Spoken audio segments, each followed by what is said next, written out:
Pitch to Pro is the official podcast of Ozark United FC. This will be our platform to tell our story about the club and the special place that we call home, Northwest Arkansas. This is a journey. We want to bring you along for the ride. We'll share what's going on behind the curtain, help educate the community at large about soccer, our league, and give updates on the progress of the club along the way. Together, we'll explore and unpack our journey to professional soccer, the magic that is NWA, our community, and talk all things soccer from on the pitch to behind the scenes, telling the story of our club. Pitch to Pro podcast is proudly sponsored by podcastvideos.com. Podcastvideos.com is Northwest Arkansas's premier podcast recording studio. Equipped with industry-leading equipment, the recording studio and services save you time, money, and hassle. They are dedicated to helping you create, record, and publish high-quality podcasts for your audience. Be sure to check them out today at podcastvideos.com. Hello, everybody, and welcome back to the Pitch to Pro podcast. I'm your host, Managing Director Wes Harris for Ozark United FC, Northwest Arkansas's professional soccer club, playing in the United Soccer League. Today, I'm joined by a really awesome and special guest, founder and CEO of Harvest Group and Ozark United investor, Mr. Ross Cully. Ross, welcome, and thank you so much for joining me today, man. Hey, thanks for having me. I'm really excited to be here. Awesome. Well, Ross, you are a longtime NWA resident. We'll get into it in a little bit, and have done a lot of incredible things in your industry, in the community, and have been around for a while to be able to have seen NWA kind of morph into and evolve into kind of what it is, and have, you know, some strong opinions about what it's going to become and what that evolution looks like. So before we get into that, let's just talk a little bit about, you know, your background, how you got to NWA, and give people the opportunity, a chance to get to know you just a little bit. Yeah. Well, actually, the first time I came to Northwest Arkansas was through sports. Ooh. So I was in high school, a basketball player during the 90s, and came down to Nolan Richardson's basketball camp after they won the national championship. So that was a little bit of a precursor to me, you know, now living here 20 plus years and calling it home. But yeah, as I fast forward past that first experience, came down here with Procter Gamble to call on Walmart and Sam's Club. Kind of a familiar story for a lot of us that found ourselves here. It was really supporting one of the big companies here in Northwest Arkansas. And so after coming here for what I thought was going to be a couple of years, my wife and I were engaged, then got married, and decided to call this home. And that's what it's become. We've had all 4 kids here, built a business here, and it's changed a ton, but we absolutely love living here. Yeah, it's absolutely changed. I mean, you've been here pretty much double what I've got to claim to my name. I'm a bit of a boomerang, so we're here for a little bit of a time, moved to Minneapolis, you know why. Yes. Sold drugs to Walmart and then switched that to selling drugs to Target legally. Legally, I was going to say. Yeah, legally. Zyrtec and Tylenol and there we go. All those fun ones, and Listerine and all the fun things at J&J, now Kenvue, they spun off, and anyway, I digress. Yes. But what in your mind has kind of really changed within NWA? How have you seen it grown so much? I mean, I always love to ask this question, especially for people who have been here, to give perspective, and it's always interesting to hear different takes. But talk a little bit about, if you would, kind of your experience through the lens of the growth of the area, and within that, found your journey into entrepreneurship as a part of that too. Yeah, sure. Yeah, I think when I think about the area, one of the reasons that we wanted to stay was the relationships we had, the quality of people, and the culture of Northwest Arkansas was a place that we didn't want to leave our friends. Our friends had become like family in our early years. It was a place we wanted to raise kids, and then we loved the natural beauty. We enjoy getting outside as a family, and so that was, I think, beyond the people, one of the big assets from a quality of life standpoint. And then my entrepreneurial journey obviously took off and was based here. And so that's another reason that we stayed. I think when I think about how the area's changed, I think the reasons to move here, the reasons to stay, that list has gotten longer than the list that we had. And so there's been so much development and addition of different amenities that are added to the quality of people and the natural beauty that are reasons why we love being here. Yeah. And so whether that's crystal bridges or some of the other museums and things that have been built, the quality of education, the cost of living, there's just a bunch of things that have kept us here. But yeah, for sure, for my personal story, ended up starting a business, co-founded a business almost 20 years ago, working with small and mid-sized manufacturers that sell their products to big retailers. And obviously here in Northwest Arkansas, we have a big one with Walmart and Sam's Club. And so that's really what we started at the kitchen table, bootstrap entrepreneurs, helping those small companies sell their products to get on the shelf at the time largely. And now we do that both the physical shelf and the digital shelf. Mm-hmm. Yeah, that was a whole boom and also new thing to figure out. And it's still a thing to figure out because it continues to evolve. Yes. Almost daily, but it seems like. Yeah, retail has been one of those industries that is it's constantly changing, but it's gone through an intense amount of change the last 5-10 years. Yeah.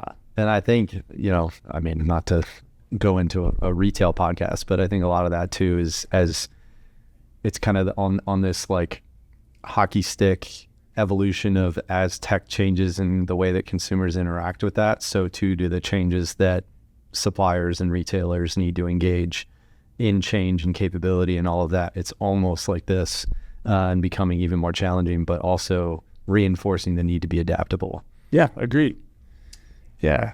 So I think when I think of Northwest Arkansas, another thing that I would say has changed is, it used to be when I would travel for business or personal and say where I was from, a lot of people had never heard of it. Yep. And more recently, my wife and I were in the Northeast, and the person said, I was just there, Wow. in Crystal Bridges and the bike trails, and it's so beautiful. And so I think the secret has gotten out quite a bit in terms of people either from business coming here for, really Wall Street sized business in a Main Street sized town, or for pleasure with the many things that have happened and been built here over the last 5 years. Yeah, I think that's another big one too. Even in the short time that I guess I can call myself a local now. The majority of folks are between 3 to 5, and I'm over a decade now. But even in that time, I would wholeheartedly agree. I mean, you almost were readying yourself for the reaction of where? Why would you live there? Versus now, I've heard about that, or I've been there and it's beautiful, or, oh yeah, isn't that where the University of Arkansas is, or Walmart is, or whatever it is, so I think the conversation and narrative there has definitely changed, especially I would say in the last 5 years.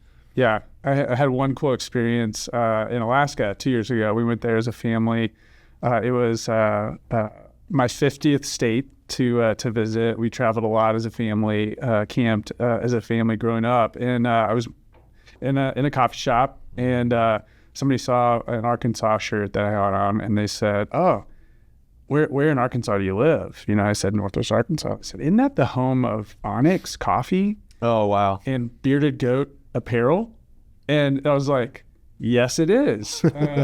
But, usually, isn't that where Walmart is, or University of Arkansas, or Tyson, and JB? And so it's just cool to see the various companies of various sizes that are making their mark. And I think that's one of the reasons I'm excited about being involved with Ozark United is I think we have yet another way to put our area on the map.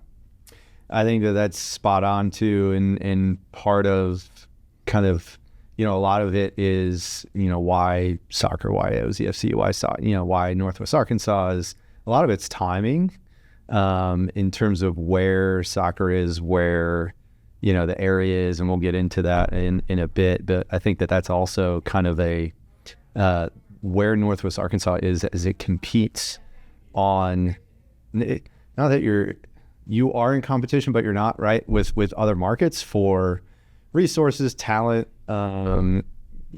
different attractions, or in some cases, especially when you get to the the sports world, sometimes there's competing markets for expansion teams and things like that. We just saw, I think the NWSL is expanding into Cleveland, Detroit, and Philly, or maybe that's it. I think those three.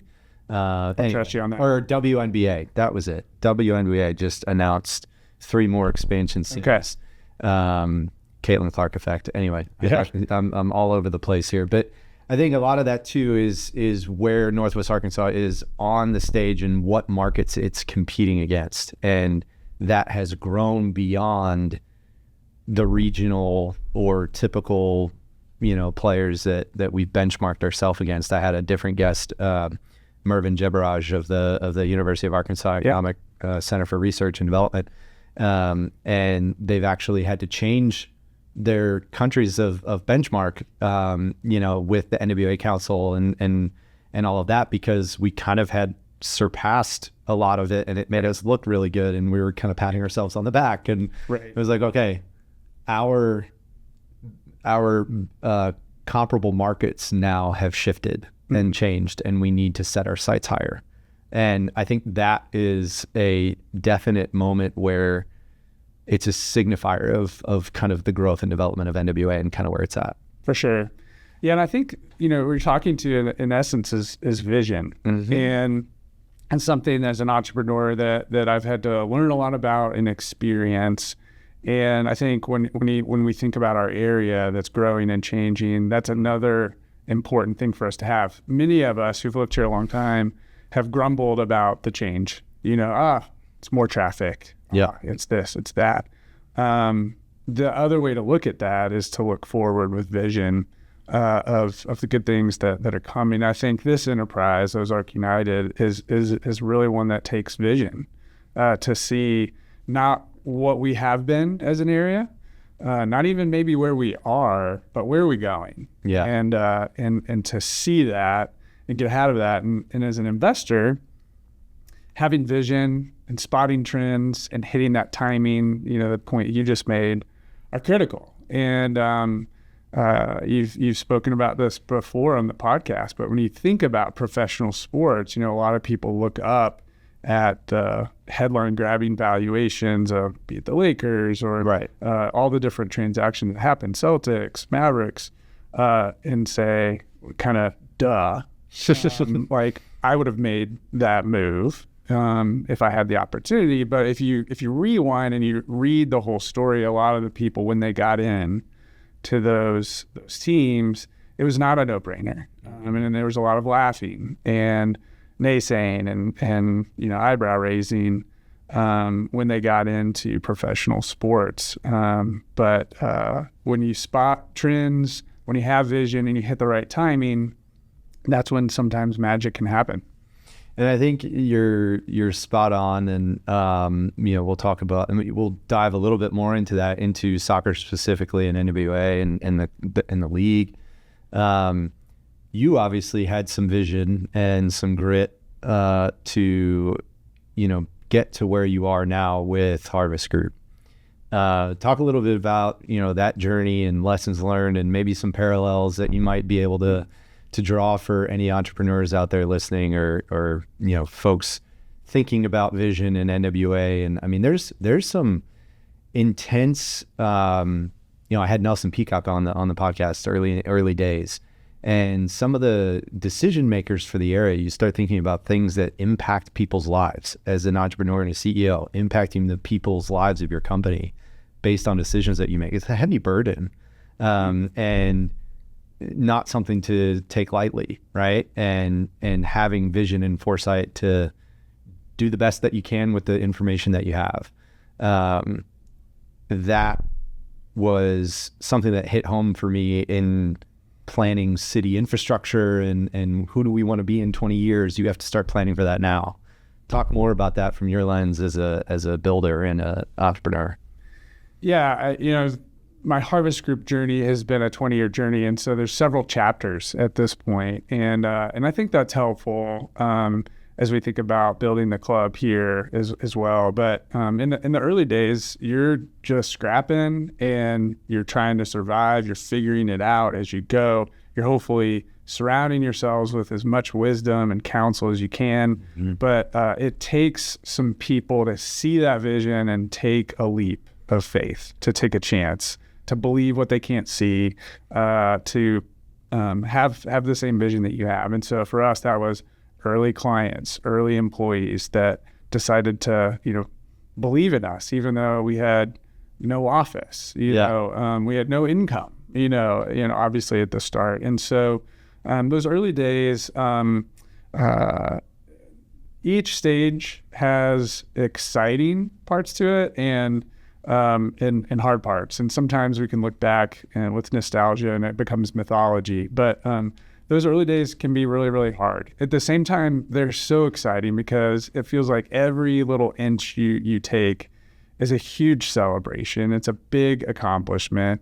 And you also have setbacks. And you talked about pivots, being agile. It's a big part. And so as a club, we've had that, with land, with timelines.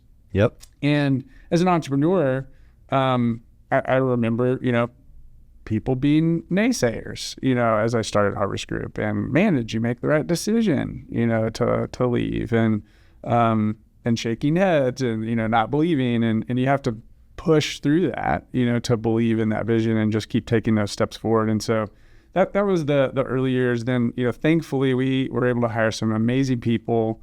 We work with phenomenal retail partners and wonderful clients, and you begin to get some momentum. And so then you kind of enter the growth phase. And that's incredibly exciting because it usually comes with expansion and improvements and adding more people to the team. And just it's a lot of fun. But then things start to break, and you have to build more things and figure out different things. And so where we're at Harvest Group now, I think I would describe as in the scale phase, where we've been able to push through a lot of that growth. And now we're figuring out, how do we repeat that at scale? And so again, each part of my journey has been fun. It has its own different set of challenges and excitements, but I've learned a ton about myself along the way, and the team the sport that I play, Harvest Group, is a team sport. I have a phenomenal team, and so as we build the team here at Ozark FC, I think that's a key learning: is every member of the team matters, and then that pivoting and agility is something that you got to stick with through all the different stages. Yeah, it's great insight, and to your point, we've experienced a lot. I'm sitting here to myself. You're scrapping, you're trying to just survive, you're getting through. Like, we are in those early days. Sure. And surrounding yourself with wisdom. We have Warren on the project, right? We have a bunch of his contacts that we all talk to. That people just they don't see a lot of that, right? In terms of the early days, and don't. They don't see a lot of the behind the scenes things. We share what we can, but there's so much that goes on behind it, and it's such a big undertaking. They take a village. They take a long time. They are hard, and I think as someone who has done that, an entrepreneur like yourself that has built something from nothing, having gone through that, you can appreciate what we're going through now. Yeah, absolutely. Like a different way than maybe an average fan might. Yeah, these things take time and patience, and yeah, you're gonna hit roadblocks. And if you aren't up for that, then don't go start something, because it's gonna happen. And so, I've heard in the community from time to time, like, hey, I thought Ozark United, I thought that was dead in the water. I hadn't heard anything about that. Or didn't they, lose the land? And so again, those kind of rumors aren't helpful when they're not based in fact, but they're reflective of somebody that maybe doesn't quite understand the entrepreneurial journey. And so study any successful enterprise, and it wasn't just up and to the right. And not the people that get the best return on their investment, the people that are celebrated, for building something, usually aren't the people that jump in when it's just a no-brainer. Yeah. It's the people that took risk, that took chances and caught the vision. Yeah.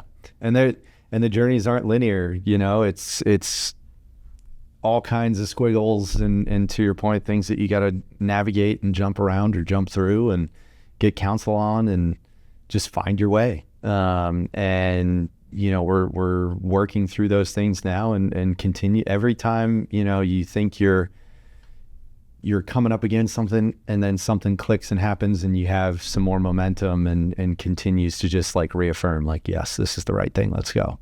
Yeah. And our area has phenomenal business stories, the big three companies. We have phenomenal entrepreneur stories. I mentioned Onyx. Yeah.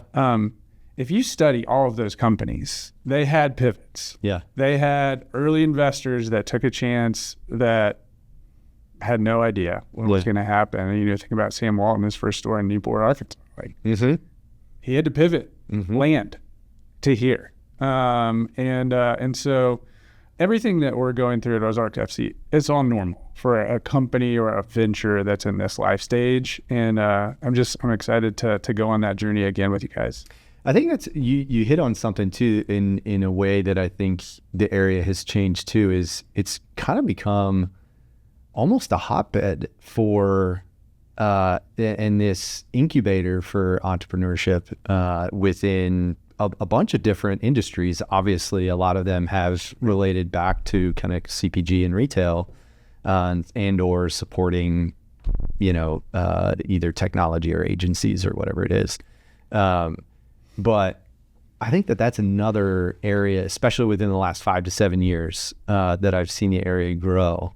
I know we moved off that and then we're back onto it, but you hit on that. And I think that's a key point too, because I think I read somewhere it was like an index or something like that, or a heat map that you could look at on ways that they measure entrepreneurship. And it was like patents per capita or something like that, or number of patents that were filed in a rolling period or whatever. And, it shouldn't surprise me, but NWA was like popped up there as, one of the top 20 or fastest growing in the country or whatever it was. So I think that's another, way in which the area has grown in the business world as well. It's not just, to your point, it was great in your example within Alaska and the story there on Onyx and it's, yes, we would not be here without Walmart and JB Hunt and Tyson, and the area wouldn't be what it is. But I think it's this new wave of, other examples of driving forces within the market that are kind of taking us to that next level, if that makes any sense. It does, yeah. And I think as you study, ecosystems of communities, think of Silicon Valley. What you see there is this cycle of an entrepreneur launching out, having success, having a financial event, whether that's going public or having an exit. And in Silicon Valley, there's this culture of once that happened, they then looked back and invested in the next wave of startups and entrepreneurs. And so you see this cycle of investment, reinvestment there. I think in Northwest Arkansas, we've obviously had a tremendous amount of success with our major companies. And I think there's, an economist, Marvin could tell us a lot what wave we're in, but I think there's a wave of entrepreneurs like myself that have started businesses here over the last 20 years that have had some success, that are now looking to reinvest in the area and give back in a way. And so I do think that there's a cycle of entrepreneurship that I continue to see a lot of promise with startups here in the area. Yeah, I think you're spot on. And yeah, he did talk about the different waves of growth. Good. Listen to him. Yeah. Shout out to Mervin. But Ross, you've provided some incredible insight, and I think we're going to call it for that episode. But we are going to have you back, so stay tuned, everybody. Thank you so much, Ross, for joining us on this episode of Pitch to Pro. We will have you back, and just really appreciate your insight and your time, man. Absolutely. Thanks for having me. That's it for this episode of Pitch to Pro. We hope you guys enjoyed it. Be sure to catch all of our episodes on pitchtopro.com or look for Pitch to Pro on YouTube, Spotify, Apple, wherever you get your podcasts, guys, for more content. Until next time, cheers, Northwest Arkansas. Thanks for joining us on this episode of the Pitch to Pro podcast. Be sure to tune in again in 2 weeks for the next installment. And check out the Stoppage Time series for a recap of today's episode. Be sure to find us at Pitch to Pro on YouTube, Instagram, and everywhere you get your podcasts. Until next time, Northwest Arkansas, cheers.